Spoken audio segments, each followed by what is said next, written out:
Hello friends, फिर से स्वागत है आपका आपके अपने यूट्यूब चैनल रघु एंकर में। आज हम क्लियर करने वाले हैं एक्सरसाइज जो अपने 8 हाइट एंड डिस्टेंस उसको। तो देखो, क्वेश्चन स्टार्ट करने से पहले मैं आपको जो कुछ कॉमन बातें हैं वो मैं आपको बता देता हूँ। कुछ 1-2 मिनट की हैं ये। देखो, इसके अंदर क्या है, सबसे मेन चीज़ तो है आपके यहाँ पे 2 प्रकार के कोण बनते हैं। एक तो बनता है उन्नयन कोण और एक बनता है अवनमन कोण। तो इनको हम अच्छे से समझते हैं। आप ऐसे समझो कि जैसे मान लो यहाँ पर ये है आपकी आँख है, ऐसे समझ लो ये आपकी आँख है। क्लियर है? अब ये तो आपकी आँख है और यहाँ पर है कोई वस्तु, ये ठीक है, ये कोई वस्तु है। अब इस वस्तु को हम देखते हैं तो इस तरह से देखेंगे, यहाँ से देखेंगे, ऐसे ऊपर की तरफ देखेंगे, ये है आपकी वस्तु। ठीक है, तो ये जो रेखा प्राप्त होती है अपने को, ये होती है आपकी दृष्टि रेखा। कौन सी रेखा होती है? दृष्टि रेखा। ठीक है, इसके बाद देखो यहाँ पर ये आती है आपकी एक क्षैतिज रेखा। यहाँ से हम अपनी आँख के बराबर में एक रेखा लेते हैं जिसको हम बोलते हैं क्षैतिज रेखा। इस तरह से ये एक रेखा ले ली जाती है, ये रेखा ले ली अपन, और यहाँ से हम पर्सन के अंदर एक समकोण त्रिभुज का निर्माण करते हैं जो ये वस्तु से सीधा आता है यहाँ पर क्षैतिज रेखा पर। अब देखो, ये तो आपकी क्या कहलाती है? क्षैतिज रेखा। ठीक है, और ये हो गई आपकी दृष्टि रेखा। और यहाँ पर ये जो कोण बन रहा है, ये जो कोण बन रहा है, ये कौन सा कोण कहलाता है? आपका उन्नयन कोण। कौन सा कोण कहलाता है? उन्नयन कोण। ये हो जाता है आपका उन्नयन कोण। ठीक है, और ये होती है आपकी दृष्टि रेखा। जैसे मान लो इसको इंग्लिश में बोले तो ये तो हो गया एंगल ऑफ एलिवेशन, ये तो हो गया आपका एंगल ऑफ एलिवेशन। ठीक है, और ये जो होती है आपकी, इसी तरह से दृष्टि रेखा को हम बोलते हैं line of site. Line of site. Clear है? अब देखो, ये तो हो गया आपका उन्नयन कोण। एक दूसरा होता है यहाँ पर अवनमन कोण। अब देखो, अवनमन कोण कैसे बनता है? इस बार क्या होता है, ऐसे समझ लो, ये आपका एंगल ऑफ एलिवेशन थोड़ा बाहर निकल गया, एंगल ऑफ एलिवेशन, इसको यहाँ तक लिख देता हूँ मैं। ठीक है, अब दूसरी कंडीशन आपके पास ये होती है कि जैसे मान लो ये है आपकी आँख। ठीक है, ये आपकी आँख है और इस बार वस्तु कहाँ है? नीचे है। वस्तु कहाँ है? नीचे है। मान लो ये वस्तु है और यहाँ से हम इस वस्तु को देखते हैं। ठीक है, तो ये तो हो गई आपकी लाइन ऑफ साइट, दृष्टि रेखा। और यहाँ से हम अपनी आँख के बिल्कुल बराबर में एकदम सीधी एक लाइन लेते हैं, चाहे वो ज़मीन पे हो, चाहे अपन कहीं खड़े हो या कहीं पर भी हो, उसके जो अपनी दृष्टि रेखा होती है उसके बिल्कुल, ये जो अपनी आँख होती है ना, उसके बिल्कुल सीधे में एक लाइन लेते हैं। इसको हम क्या बोलेंगे? फिर से क्षैतिज रेखा बोलेंगे। ठीक है, लाइन ऑफ साइट बोलेंगे इसको। ये हो गया। अब यहाँ से ये जो एंगल बन रहा है, ये आपका कौन सा कहलाता है? उन्नयन अवनमन कोण। कौन सा कोण कहलाता है? अवनमन कोण। क्लियर है? या फिर इंग्लिश में हम क्या बोलेंगे इसको? Angle of depression. Angle of depression. ये हो गया आपका। क्लियर है? अब यहाँ से देखो, समकोण, इसके अंदर समकोण त्रिभुज बन गया। इसमें कैसे बनाएंगे? इसके अंदर भी इस तरह से इसको यहाँ पर मिला के ये बन जाएगा आपका समकोण त्रिभुज। तो ये आपको सबसे पहले ये उन्नयन और अवनमन कोण का पता होना जरूरी होता है। अब देखो, ये तो हम बना लिए, आप समझ भी लिए। अब हमें क्या करना है, इनको याद रखने के लिए कि कौन सा उन्नयन होता है, कौन सा अवनमन होता है। हम भूल जाते हैं इनको, इसको अवनमन समझ लेते हैं, उसको उन्नयन समझ लेते हैं। तो आप एक चीज़ को समझो, सबसे पहले हम देखते हैं उन्नयन कोण। ठीक है, उन्नयन कोण में ये अपनी आँख है। जैसे मान लो मैं हूँ यहाँ पर, मैं किसी चीज़ को देखूंगा, ये मेरी आँख है, तो मैं ऊपर की तरफ देख रहा हूँ, तब कौन सा कोण बन रहा है? उन्नयन कोण। तो अब उन्नयन है, ये है उन्नयन। अब देखो, उन्नयन के अंदर नयन आ रहा है क्या? क्या आ रहा है? नयन। नयन का मतलब क्या होता है? आँख। और आँख हमेशा कहाँ रहती है? ऊपर रहती है ना, अपनी बॉडी में ऊपर ही तो है। इसका मतलब उन्नयन कोण कब बनेगा? जब हम ऊपर देखेंगे। समझ गए? इससे याद रह जाएगा कि हम ऊपर देखेंगे। इसी तरह अवनमन, देखो अवनमन में क्या आ रहा है? नमन आ रहा है। नमन का मतलब किसी को नमन करते हैं हम तो नीचे से झुकते हैं ना, नमन करने के लिए क्या करते हैं? नीचे झुकते हैं। तो आप ऐसे याद रखना, और नमन, नमन का मतलब नीचे झुकते हैं, तो नीचे देखेंगे, नीचे की तरफ देखेंगे तब कौन सा एंगल बनेगा? आपके अवनमन कोण या एंगल ऑफ डिप्रेशन, और ये होता है आपका एंगल ऑफ एलिवेशन। क्लियर है? और ये जो आपकी क्षैतिज रेखा होती है ये हमें लेनी होती है अपनी दृष्टि, जो अपनी आंख है उसके बिल्कुल बराबर लेनी होती है। ठीक है, ऐसे इसके। तो ये हो गया क्लियर आपका। अब देखते हैं आगे क्वेश्चन। अब देखिए यहाँ पर पहला क्वेश्चन है आपके पास, एक ऊर्ध्वाधर खंबे की परछाई खंबे की ऊंचाई के बराबर है तो सूर्य का उन्नयन कोण होगा। तो देखो यहाँ सबसे पहले हम क्या लेंगे, आपको बोल रहे हैं एक ऊर्ध्वाधर खंबा, तो सबसे पहले तो एक खंबा लो। ऊर्ध्वाधर का मतलब क्या होता है? इस तरह से खड़ा, और क्षैतिज का मतलब क्या होता है? टेढ़ा। ठीक है, ये मतलब ये समझ लेना आप, ऊर्ध्वाधर का मतलब खड़ा और क्षैतिज का मतलब पड़ा, ऐसे याद रह जाएगा आपको। अब यहाँ पर एक ऊर्ध्वाधर खंबा है, जैसे मान लो ये आपका खंबा है। सबसे मेन इस प्रश्नावली के अंदर इस एक्सरसाइज में सबसे ज़्यादा इंपॉर्टेंट है डायग्राम बनाना। ये हो गया, मान लो आपका खंबा ऊर्ध्वाधर है। अब इसकी छाया जो खंबे की परछाई है वो इस खंबे के बराबर है। जितना लंबा खंबा है उतनी ही इसकी परछाई है। मान लो ये हो गई परछाई। अब ये परछाई इधर बन रही है तो सूर्य आपका इधर होगा, मान लो सूर्य इधर ही होगा ना। ये मान लो आपका सूर्य है यहाँ पर, इस तरह से ये सूर्य है। ये बनाना जरूरी नहीं है, ये तो मैं ऐसे ही बता रहा हूँ आपको। खंबे की ऊंचाई के बराबर है तो सूर्य का उन्नयन कोण, देखो सूर्य का उन्नयन कोण यहाँ से बनेगा। हम सूर्य को देखेंगे तो इधर से ही तो उन्नयन कोण बनेगा, यहाँ से देखेंगे तो इसको हम यहाँ से मिलाते हैं, यहाँ से मिला दिए। क्लियर है? अब देखो मान लो यहाँ पर आपकी आँख है, आइज है आपकी, यहाँ से आप ऊपर की तरफ देखोगे तभी तो यहाँ से उन्नयन कोण बनेगा। ये ऊपर की तरफ देखोगे सूर्य की तरफ, तो ये कोण आपको फाइंड करना है। ऐसे मान लो ये आपका क्या है? थीटा है। इसको हम क्या मान लेते हैं? थीटा मान लेते हैं। अब इसको सबसे पहले आप नाम दे दो, इसको हम नाम दे देते हैं ए, बी और सी। ये बनाना जरूरी नहीं है, ये केवल समझने के लिए था इतना। ये हो गया। ये खंबे की ऊंचाई है, ऊंचाई कितनी दी गई है आपको? ऊंचाई ऐसे बता रहा है ये और ये दोनों बराबर है, तो हम मान लेते हैं ये ऊंचाई है, ये इसकी कितनी है? x है। ये कितनी है? x है। तो ये भी कितनी होगी? x ही होगी। अब यहाँ पर देखो, जैसे ये समकोण त्रिभुज है तो इसके अंदर थीटा के सामने वाली भुजा तो क्या कहलाती है? लंब। लंब का मतलब L लिख देते हैं। ये जिसके ऊपर थीटा बना हुआ रहता है वो आधार, और जो सबसे बड़ी भुजा रहती है वो रहता है आपका कर्ण।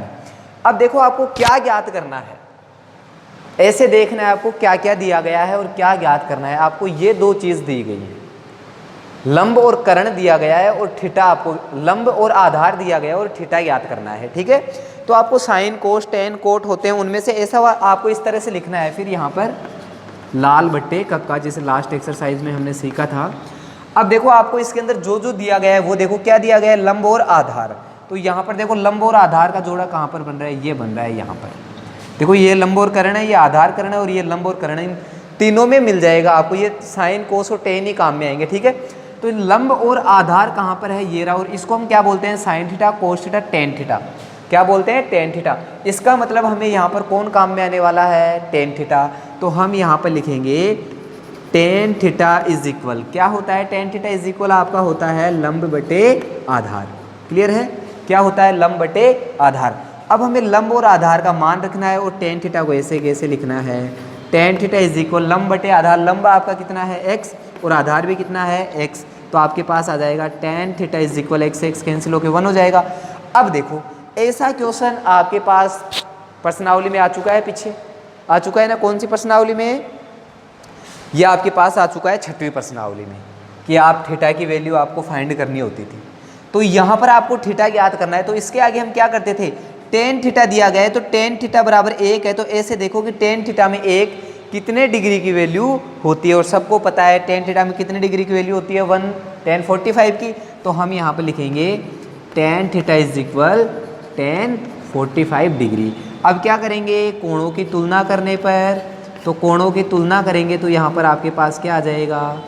तुलना करने पर भाई टेन टेन बराबर है तो कोण भी बराबर होना चाहिए। इसका मतलब थीटा बराबर क्या है आपके पास? 45 डिग्री। अब देखो आपके ऑप्शन में 45 है क्या? 45 है, तो आपका आंसर क्या हो गया? 45 डिग्री हो गया। और नहीं है तो भी 45 है, क्योंकि ऑप्शन आपके गलत भी आ सकते हैं बुक में। अब देखो इसके बाद में अगला क्वेश्चन है आपके पास, यदि एक मीनार के पाद बिंदु से, देखो संस्कृत पढ़ रहे हो आप लोग 10th के अंदर, तो आपको पता है कि पाद का मतलब क्या होता है? पैर। तो पाद बिंदु का मतलब जो मीनार है उसके पैर है ना, उस बिंदु से 100 मीटर की दूरी से, तो सबसे पहले हम क्या करते हैं, मीनार बनाते हैं। ये लो हम एक मीनार बना लेते हैं, ये मान लो आपकी मीनार है, क्लियर है। मीनार के पाद बिंदु से, पाद का मतलब पैर के पास जो बिंदु है वहाँ से 100 मीटर की दूरी पर, ये मान लो आपकी हो गई यहाँ पर 100 मीटर की दूरी, ये दूरी है आपकी 100 मीटर, क्लियर है। 100 मीटर की दूरी से उसके शिखर का उन्नयन कोण, उन्नयन का मतलब हम ऊपर देखेंगे, यहाँ से उन्नयन कोण, ये वाला कोण कितना बन रहा है, 60 डिग्री। कितना बन रहा है, 60 डिग्री। तो मीनार की ऊंचाई ज्ञात करो, ऊंचाई का मतलब आपको क्या ज्ञात, इसको h मान लेते हैं, ये h आपको ज्ञात करना है, इसको नाम दे दो A, B और C। अब ये देखो आपको पता है थीटा के सामने होता है लंब, ये होता है आपका आधार और ये होता है आपका कर्ण। अब ये डायग्राम बनते ही आपका क्वेश्चन कंप्लीट हो जाता है। साइड में आप लिख लो लाल बट्टे कक्का, क्लियर है। अब यहाँ से देखो आपको क्या क्या दिया गया है, थीटा दिया गया है, ये तो दिया गया है। यहाँ पर देखो आपको आधार दिया गया है और लंब ज्ञात करना है, आधार दिया गया है और लंब ज्ञात करना है। तो आधार और लंब कहाँ पर आ रहे हैं, ऐसे देखो आधार और लंब, ये आधार और लंब होना चाहिए, चाहे कोई भी ऊपर हो कोई भी नीचे हो। तो आधार और लंब देखो ये आ रहा है आपका लंब और आधार, किस में आ रहा है, टेन थीटा में। देखो इसमें लंब और कर्ण आ रहा है, इसमें आधार और कर्ण आ रहा है, इसमें क्या आ रहा है, लंब और आधार। तो क्या आएगा, टेन थीटा आएगा। तो इसका मतलब हम यहाँ पर क्या लिखेंगे, टेन थीटा। तो हम यहाँ लिखेंगे टेन थीटा इज इक्वल क्या होता है, लंब बटे आधार। अब आपके पास लंब और आधार की वैल्यू, लंब की वैल्यू क्या है, h फाइंड करनी है, और आधार की वैल्यू क्या है आपके पास, यहाँ पर देखो थीटा भी रख दो, टेन थीटा है तो थीटा की वैल्यू क्या है, 60 डिग्री। इस बार आपको थीटा दिया गया है, यहाँ पर तो थीटा फाइंड करना था। अब h आ गया, अपोन में क्या आ जाएगा आपके पास आधार, आधार की वैल्यू क्या है 100। इसके बाद में हमें क्या करना है, tan 60 की वैल्यू रखनी है। तो tan 60 की वैल्यू कितनी होती है, √3। तो यहाँ पर हम रख देंगे, इस बार इसकी वैल्यू है अपने पास तो रख दी, वहाँ पर तो वैल्यू नहीं थी।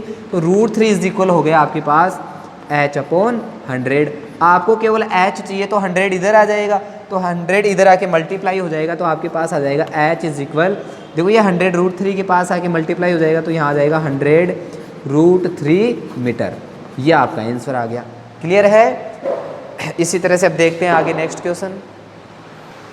तीसरा क्वेश्चन है 15 मीटर लंबी एक सीढ़ी एक ऊर्ध्वाधर दीवार के शिखर तक पहुंचती है। तो सबसे पहले हम बना लेते हैं यहाँ पर दीवार, ठीक है। ये बन गई मान लो आपकी, ये आपकी दीवार है, इधर बना लेते हैं इस बार, ये आपकी दीवार बन गई, इतनी बड़ी बहुत है दीवार। इस दीवार के ऊर्ध्वाधर दीवार 15 मीटर लंबी एक सीढ़ी एक ऊर्ध्वाधर दीवार के शिखर तक पहुंचती है। अब देखो ये सीढ़ी है, तो मान लो ये सीढ़ी यहाँ से लगी हुई है, ये आपका क्या है, मान लो ये समतल ज़मीन है नीचे, और यहाँ पर ये आपके सीढ़ी इस तरह से लगती है दीवार के, ये इसके यहाँ तक लगी हुई है, क्लियर है। और इस सीढ़ी की जो आपको दी गई है लंबाई वो कितनी है, 15 मीटर। तो यहाँ पर आ गया 15 मीटर, ये लंबाई आपके पास आ गई 15 मीटर। इसको नाम दे दो आप A, B और C, क्लियर है। ये 15 मीटर आ गया, शिखर तक पहुंची। यदि यह सीढ़ी दीवार के साथ 60 डिग्री का कोण बनाती है, दीवार के साथ 60 डिग्री का कोण बना रही है, मतलब यहाँ पर ये 60 डिग्री का कोण बना रही है, क्लियर है, 60 डिग्री का एंगल बना रही है यहाँ पर। यदि यह दीवार के साथ 60 डिग्री का कोण बनाती है तो दीवार की ऊंचाई ज्ञात कीजिए। ऊंचाई का मतलब आपको ये ज्ञात करना है, इसको हम मान लेते हैं h। क्या मान लेते हैं, h। ये बन गया आपका डायग्राम, क्लियर है। यहाँ से देखो हमें एक चीज़ और समझनी है कि ये कर्ण है, कोण के सामने वाली भुजा क्या होती है, लंब, और ये आपका इस बार क्या हो गया, आधार। देखो ऐसे नहीं समझने वाला है कि जो नीचे है वो आधार है, ये जरूरी नहीं है। जो एंगल होता है आपके उसके जस्ट सामने होती है ना, वो क्या होता है आपके लंब होता है। इतना हो गया। अब देखो लाल बट्टा कक्का से देखो आप, लाल बट्टे कक्का, यहाँ से देखो आप, लाल बट्टा कक्का हो गया आपके पास। यहाँ पर क्या है, ये तो आपका कर्ण है, आपको दिया गया है, और आधार आपको, जब आपको एंगल दिया गया हो तो डायरेक्ट बस आपको ये देखना है, कर्ण दिया गया है और आधार ज्ञात करना है। तो K और A किस में आ रहा है, यहाँ पर L और क्या आ रहा है, A और K इसमें आ रहा है, ये रहा, किस में आ रहा है, साइन और कोस। तो इसका मतलब यहाँ पर कौन आएगा, कोस थीटा।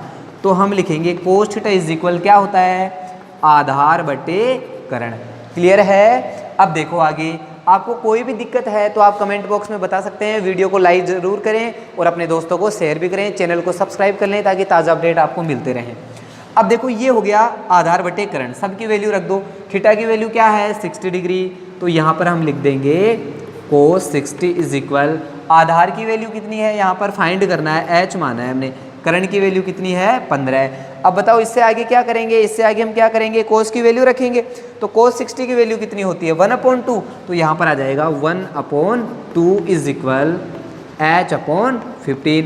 अब यहाँ से देखो हम क्या करेंगे, वज्र गुणा करेंगे, इसको इससे गुणा, इसको इससे गुणा, डबल दोनों तरफ बटा रहता है तो क्या हो जाता है, वज्र गुणा हो जाता है। या फिर आप ऐसे देख लो, आपको केवल h चाहिए तो ये 15 इधर आएगा तो इससे मल्टीप्लाई हो जाएगा, तो h बराबर आपके पास आ जाएगा 1/2 इंटू 15।